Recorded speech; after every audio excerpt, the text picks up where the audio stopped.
Well, good evening, everybody. This is Big Mike coming at you with the Trucker Talk Network, where we discuss any and every topic that you may want to discuss with us on here. All you have to do is in the comments leave a topic you would like me to discuss, or send me an email at bigmike81672@gmail.com, and we'll put your topic onto the show here and we'll discuss it. Sounds pretty fair and easy, right? But I haven't had too many people ask for much right now, so I'm coming up with the topics myself. We are in episode 3 tonight. If you would please like and subscribe to the channel, and we'll get into it tonight. A topic that I've been actually dabbling in myself a little bit is cryptocurrency or blockchain, or both the same. Now, part of what's going on here with what we got going on, I'm going to kind of just back up here just a little tish. You've seen all these companies with these data breaches and money disappearing here and so forth, stuff like that. Well, part of what we got going on is it's the vulnerability of the traditional database that we have today and the systems that protect it. Internet protocols and so forth have inherent holes within their protocols, and there are devices out there like VPNs and whatnot that can help plug some holes. Switches can help plug holes also. And when I say switch, I'm not talking, the click switch. These are actual computer devices that are used to route traffic on a network, an internet network. And what you have to understand as far as an internet network, your cell phone's on an internet network, your home phone's on an internet network, your television, your cable TV is on a network. Because every place that when you talk on a telephone, let's say you have a phone number of 3206, okay, we'll start over with phone number 218-863-5679.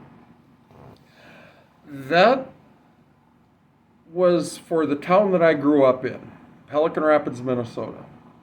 That phone number was my childhood phone number. And that phone number there was the 218 was specific to a region of Minnesota. The 863 was specific to Pelican Rapids, Minnesota. And then the 5679 was a specific address within Pelican Rapids, Minnesota. So it's kind of like a big map. And then you put another digit on there, the +1, that is the signifier for the United States of America.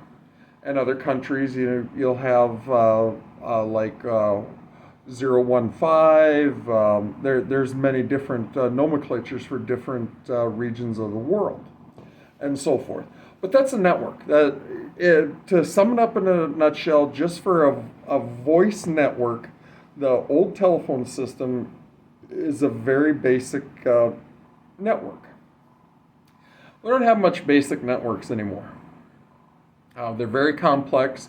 You have companies like Microsoft, Amazon, Facebook, and so forth. They have some massive networks. The U.S. government, the state governments, they all have very massive networks within themselves. And they can be used for communications, whether it's via computer communicating to each other, or even a police officer's radio communicating with another police officer's radio. So that's kind of what the network's in a nutshell. I'm kind of giving a burn version of it, but it does go a little deeper than that. But what does that have to do with like blockchain or cryptocurrency or like Bitcoin? Well, because of the uh, the issues that we have within the network system that's currently out there, and the internet protocols that are out there and whatnot, they can be easily hacked. Everything that is sent over on these networks that we use for, like, hooking up to your internet provider, you have to look at it as like as I'm talking here, everything that I'm saying is going into an envelope. And that envelope has a certain size limit.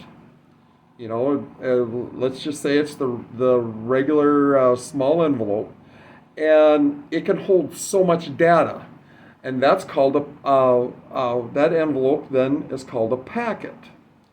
Well, that will go into a database, get stored there, and it waits for the next one, and they all get placed in order. And it all has a signifier of where it came from and who it's going to, and what order it's supposed to be in. It all has numbers. So cryptocurrency and blockchain work in a lot of the same fashion, but there's some huge differences that offer the security to it. And as far as a currency, remember the US dollar is a fiat currency. In other words, that piece of paper that says $100 on it and so forth, there's not actually a $100 bill that, or $100 worth of gold or anything like that that backs that piece of paper. We used to have the gold standard, which for every dollar printed, there was a dollar of gold that matched, dollar for dollar. But we haven't been on the gold standard since back in the 70s. So that all being said, you might hear on the news and whatnot that inflation could very well likely go up because of this new stimulus package that goes through. It will. Our gross domestic product of this country is going to be less than the debt that we owe, or income that we have coming in. So therefore, when they printed this money, it's going to take that dollar bill that we have, and it's going to devalue it. It's going to happen. President Trump did it. His was, when he did it, it was still under the gross domestic product, but the new stuff that's gone in here and the new spending that's they're proposing and so forth is going to put us way over what our gross domestic product. In other words, that's all the products that everybody in the country produces, makes, sells, and whatnot. It's going to be more than the government's going to take for income on taxes and so forth.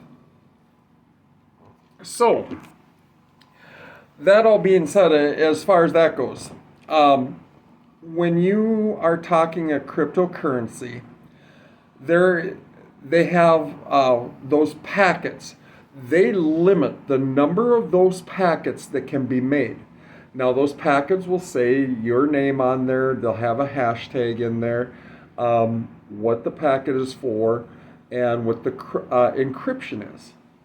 Now, when I'm doing this video, my packets that are being made, it has the same stuff, but the encryption, well, honestly, I've seen 12-year-olds that have been able to crack into some of the stuff that we do just on a daily basis. It's not that difficult. Shoot, I've hacked into a hospital. I was working on their systems. Nobody didn't have the password for it. I broke into their server in order to get into their server to fix their server. I won't say what hospital or anything like that, but that was the case. So, and just think, that's your medical records. Yeah, not a good deal. And I'm not saying that all hospitals are that way and whatnot, but the people looking for this information have gotten pretty advanced. So the idea behind the cryptocurrency is, let's say Bitcoin. That's one that most people have heard about. maybe read an article in the newspaper. It might have been one of those articles that, oh, well, that's nice. I don't know what the heck it is. So you throw the paper away because it's not an interesting article. But what I find interesting about it myself is when you take that currency, that cryptocurrency, so you're taking a dollar bill, a fiat currency, and you're converting it to a non-fiat currency. So that dollar bill is turned into a string of numbers. And it varies from cryptocurrency to cryptocurrency too, as far as how long that string is. But when they do that and so forth, that is a true value within the whole blockchain. So there's so many blocks of the blockchain that dollar falls into. I don't know with Bitcoin what each block is worth or anything like that, but I do know with Bitcoin there is only a limited number of blocks that are available. And with that being the case, those blocks, people have put money into them, and people take money out of them. But you can do it virtually 24 hours a day, 7 days a week, 365 days a year. Where a bank got banker's hours, 9 to 5. And during the pandemic, well, you had an app. And when the app crashed, what did you do? So you get my point there. But because of the blockchain and using database and decentralized servers, so when I say decentralized, a company like Amazon that has AWS, that's their Amazon Web Services.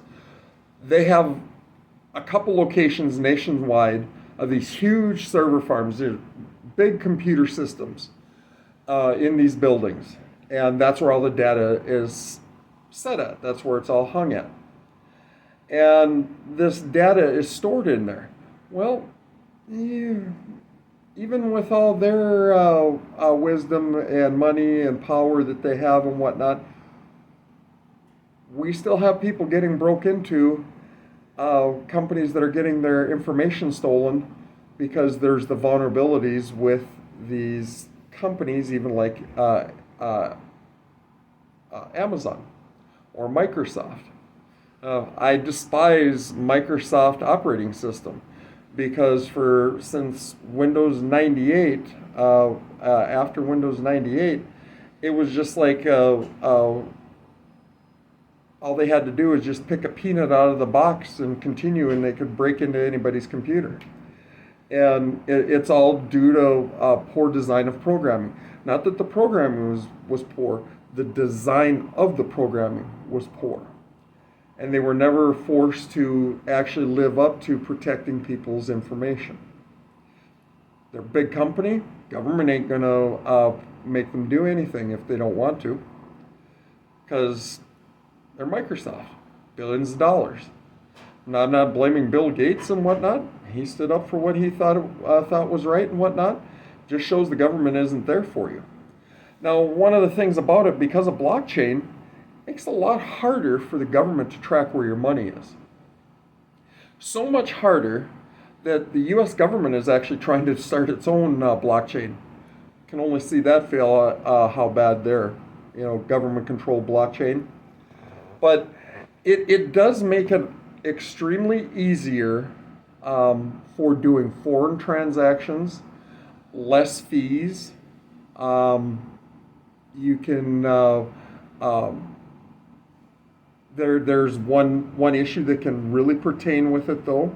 It can really work well for your cartels, your terrorist organizations, a way for them to move and funnel money and so forth. So there are these companies like Bitcoin, for instance, they are putting in requirements as far as when it comes to money and how to at least identify the people that are putting the money into things and so forth. So they're trying to mitigate some of this risk. I don't necessarily agree with it, but I do agree with it. Government doesn't need to have its hands in the public's eyes all the time. Not anti-government. I'm anti-government in the aspect that they don't need to be in our business. But that being said, I know I've kind of gone over a little bit of this stuff here, and yes, cryptocurrency can be used to purchase goods at a Walmart. There's several companies out there that are that handle cryptocurrency, and you can get a debit card from these companies or a credit card from these companies and use your cryptocurrency to buy products on the internet at Walmart. Pay a doctor's bill if that's how you chose to do it and so forth. But one thing that cryptocurrency has been proven to do today that the US dollar hasn't been able to do is cryptocurrency has been able to gain traction as far as value. I remember when one Bitcoin was, like a penny would buy you 100 shares of Bitcoin. I mean, it's been around that long. 2008 is when the original blockchain was written. It was a group of people that it's not 100% known. It's the Satoshi Nakamoto. They don't know if it's a group of people or a person that wrote it, but that is the actual start of Bitcoin itself. So I just wanted to kind of touch bases with this, maybe drop a little bit of a conversation with people on it and whatnot. I'm learning about it myself. I have bought and sold Bitcoin, Ethereum, and a couple other cryptocurrencies myself. I'm looking more into the blockchain because I do foresee blockchain actually aiding with the supply chain as far as on-time deliveries and things like that for products, and being able to be useful for when they enter the data in to be able to calculate out, okay, we go through a whole shipload of toilet tissue a year. One of those big evergreens that just blocked off the Suez Canal, full of toilet tissue coming to the United States. But do they need to ship that whole thing at one time? Can they get by with just shipping part of that, and then the other part of that load on that ship go, maybe other products for Walmart or Target or, the places, the stuff that we purchase. I do foresee that the blockchain database system and so forth is going to be very beneficial in the near future. And I look to make another video on blockchain and what it is. I'm not at home and I don't have the capabilities right now to do like a whiteboard or something like that, but I found some pretty good information to kind of try and show you how it actually does work. So, but if you would, I would appreciate it if you would like and subscribe to the channel, and leave me a message or a comment and so forth, and we'll gladly get back to you. Have a good evening.